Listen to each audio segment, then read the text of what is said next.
Bonjour et bienvenue. Aujourd'hui, on va plonger ensemble dans une série de textes interprétatifs assez denses, je dois dire. Oui, bonjour, des textes qui tournent autour de concepts théologiques fondamentaux. C'est ça, la défaite du premier Adam, les conséquences de sa transgression, Le rôle de Satan dans toute cette histoire, et puis la promesse divine d'un Messie rédempteur. Voilà le programme. effectivement. Et ces sources, elles nous donnent une perspective, disons, particulière sur la chute, la nature du péché, Mhm. comment la souveraineté de Dieu s'articule avec les actions mauvaises, et bien sûr, ce plan de restauration centré sur le Messie. Le fameux dernier Adam, comme on l'appelle souvent dans ses écrits. L'objectif, c'est vraiment d'explorer ces idées clés, comment ces documents mettent en relation Dieu, l'humanité et ses forces spirituelles adverses. Expert speaker? C'est une lecture spécifique de ces récits fondateurs. Faut bien le voir comme ça. Exactement, une exploration pour mieux comprendre cette lecture. Bon, alors, on y va. Déballons tout ça. Commençons par le début, si on peut dire. La transgression d'Adam. Le fruit défendu. Qu'est-ce que ça a déclenché, d'après cette interprétation précise? Alors, l'acte lui-même, manger le fruit, ça mène Adam à une prise de conscience. Bon, il réalise sa nudité, ça c'est connu. Oui, Expert speaker? mais l'interprétation ici insiste sur autre chose. Il réalise qu'il a valorisé Ève plus que Dieu. Ah oui, cette inversion des priorités. Exactement. C'est pas juste la désobéissance, c'est préférer la créature au créateur. Et la conséquence, selon ces textes, c'est qu'il se retrouve vendu au péché. Vendu au péché, c'est fort comme expression? Oui, ça veut dire qu'il est lié, incapable de se racheter lui-même ou d'annuler la malédiction qui découle de son acte. Et donc il perd cette capacité à gouverner la terre, sa mission initiale. D'accord. Et cette perte de contrôle, elle a des répercussions directes sur la création, sur le monde. Absolument. La terre elle-même, selon cette vision, tombe sous l'emprise de Satan. Maudite. Carrément. Oui. Elle se met à produire épines et chardons. Symboliquement, c'est une nature qui devient hostile. Et en parallèle, le corps humain, lui, devient sujet au désir de la chair. La chair. Oui, cette force intérieure qui pousse à l'égoïsme, à la transgression. Et bien sûr, le corps devient mortel. Une dynamique de domination s'installe partout. Le fort écrase le faible. C'est ça. Et l'influence du péché s'étend, et du coup, obéir au commandement divin devient extrêmement difficile. Presque contre nature, pourrait-on dire. Face à ce tableau assez sombre, Adam et sa descendance coincés. Quelle est la réponse de Dieu alors, d'après ces textes? C'est là qu'intervient la promesse centrale, le pivot. Face à cet échec d'Adam, Dieu annonce l'envoi d'un Messie. Le Sauveur. Voilà. Un Messie qui viendra de la postérité de la femme. C'est une expression clé ici. Et sa mission, elle est multiple. Ah oui, Sauver du péché, annuler la malédiction sur la création, récupérer la terre perdue, vaincre Satan. rien que ça. Et rouvrir l'accès à l'Éden, le paradis perdu. Un programme de restauration complet, en fait. Mais on imagine bien que Satan, l'adversaire, il ne va pas rester les bras croisés face à ça. Si cette promesse se réalise, c'est sa fin. Ah, bah non, loin de là. L'angle ici, c'est vraiment celui d'une lutte cosmique acharnée. Satan est décrit comme quelqu'un qui s'efforce activement, constamment, de bloquer la venue du Messie. Comment? On le présente comme l'instigateur de la corruption générale avant le déluge, sauf Noé, bien sûr. Mhm. Les sources suggèrent même qu'il aurait tenté d'interférer dans les lignées menant au Messie. Isaac, Jacob, Joseph. Ah oui, carrément. Voire même qu'il serait lié à la grande famine en Égypte pour essayer d'anéantir le peuple porteur de la promesse. Son but, c'est toujours de pousser Israël à l'idolâtrie, à la désobéissance, pour casser l'alliance avec Dieu. C'est une opposition tenace en effet, et il y a cette affirmation de Satan sur les commandements. C'est quoi exactement son argument? Expert speaker. Alors ça, c'est un point central de sa plaidoirie, qui on veut, telle que présentée ici. Il soutient que les commandements de Dieu, aimer son prochain, sont impossibles à respecter pour des êtres créés. Impossible. Oui, marqués par la chair, la mortalité, c'est comme si Dieu demandait l'impossible, quelque chose de contre-nature. D'accord.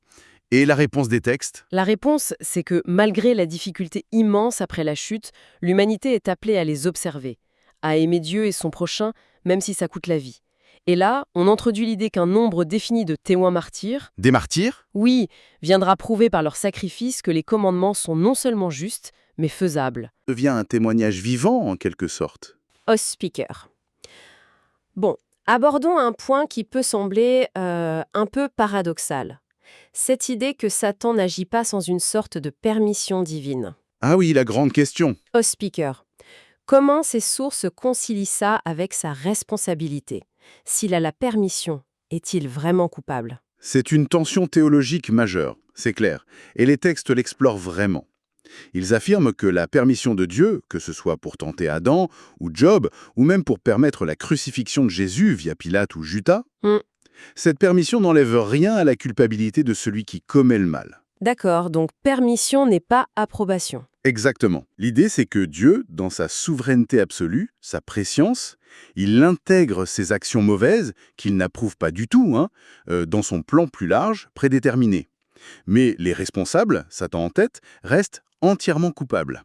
La permission n'est pas une excuse. Hot speaker. Le cas de la crucifixion, c'est peut-être l'exemple le plus parlant de ça. Hmm. Les textes insistent là-dessus. Expert speaker. Oui, c'est vraiment le point culminant de leur analyse.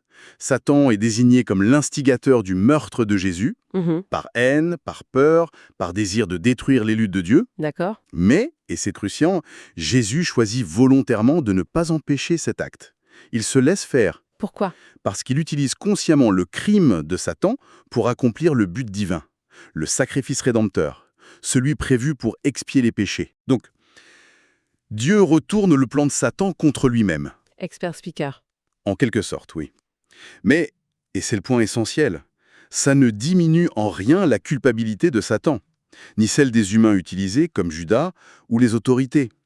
La permission ou la non-intervention, ça n'excuse jamais le mal. La responsabilité reste totale. Et c'est là qu'arrive Jésus, le dernier Adam. Quel est son rôle précis par rapport au premier selon ces textes? C'est le cœur de la solution divine, vu sous cet angle. Là où le premier Adam a échoué face à la tentation, Et l'a cédé? oui, il a cédé, préférant Ève à Dieu, comme on disait, Jésus, le dernier Adam, lui, il triomphe, dans le désert face à Satan et jusqu'à la croix. Sa mission, c'est d'expier la faute initiale d'Adam et toutes ses conséquences, de réparer la fracture. Et concrètement, comment ça marche cette rédemption? Quel est le mécanisme décrit? Expert speaker, le mécanisme central, c'est son sacrifice volontaire, son sang versé. Oui. Expert speaker, ce sang fonde une nouvelle alliance entre Dieu et l'humanité, une voie de réconciliation. D'accord. Et grâce à cette alliance et au don du Saint-Esprit qui suit, ceux qui croient en Jésus, qui symbolise un peu l'Adam restauré, peuvent vivre une nouvelle naissance. Une nouvelle naissance. Spirituelle, oui. Et ce qui est fascinant, c'est que ça leur donne une capacité, une puissance intérieure pour vaincre le péché dans leur vie, pour obéir aux commandements, aimer Dieu, aimer son prochain. Ah, donc ça prouve que c'était possible. Exactement. Leur vie transformée devient la preuve vivante que les commandements ne sont pas impossibles. Ça réfute l'argument de Satan.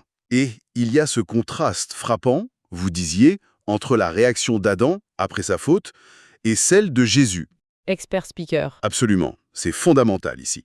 Le premier Adam, confronté à sa faute, il cherche des excuses. Il accuse Ève. C'est la femme que tu m'as donnée. C'est ça. Et donc, indirectement, il accuse Dieu. Il fuit sa responsabilité. Jésus, lui, c'est l'inverse total. Il assume. Il assume tout. Pas son péché, mais celui de son épouse symbolique, l'humanité rachetée. Il prend sur lui les conséquences. La malédiction, la séparation d'avec Dieu, ce cri sur la croix. « Mon Dieu, pourquoi m'as-tu abandonné ?» Il subit ça à notre place. C'est l'inversion complète de la dynamique égoïste de la chute. L'acte d'amour sacrificiel ultime qui répare tout. Pour illustrer un peu tout ça, les textes utilisent une parabole connue, les vignerons homicides. Vous pouvez nous la rappeler? Et son interprétation ici? Expert speaker. Oui, bien sûr. Alors, dans cette parabole, Dieu est comme un propriétaire qui plante une vigne magnifique. Cette vigne, elle peut symboliser le monde ou Israël. Ou même autre chose. Oui, parfois une interprétation plus, disons, ésotérique, la voit comme un Éden recréé dans le séjour des morts pour les justes de l'ancienne alliance. Bref, le propriétaire confie cette vigne à des gérants, des vignerons. Qui représente Adam, l'humanité. C'est ça, à qui la gestion de la création avait été confiée. Mais voilà, le drame, Comment ils se comportent, ces vignerons? très mal. Le propriétaire envoie ses serviteurs les prophètes pour récolter les fruits, l'obéissance, la justice. Et Et les vignerons les rejettent, les maltraitent, les tuent les uns après les autres. C'est le rejet constant. oui, Jusqu'au point culminant. Le propriétaire envoie son propre fils, son bien-aimé. Il se dit « Ils respecteront mon fils ». mais non. Mais non, quand les vignerons le voient arriver, ils se disent « Voilà l'héritier, tuons-le et l'héritage sera à nous ».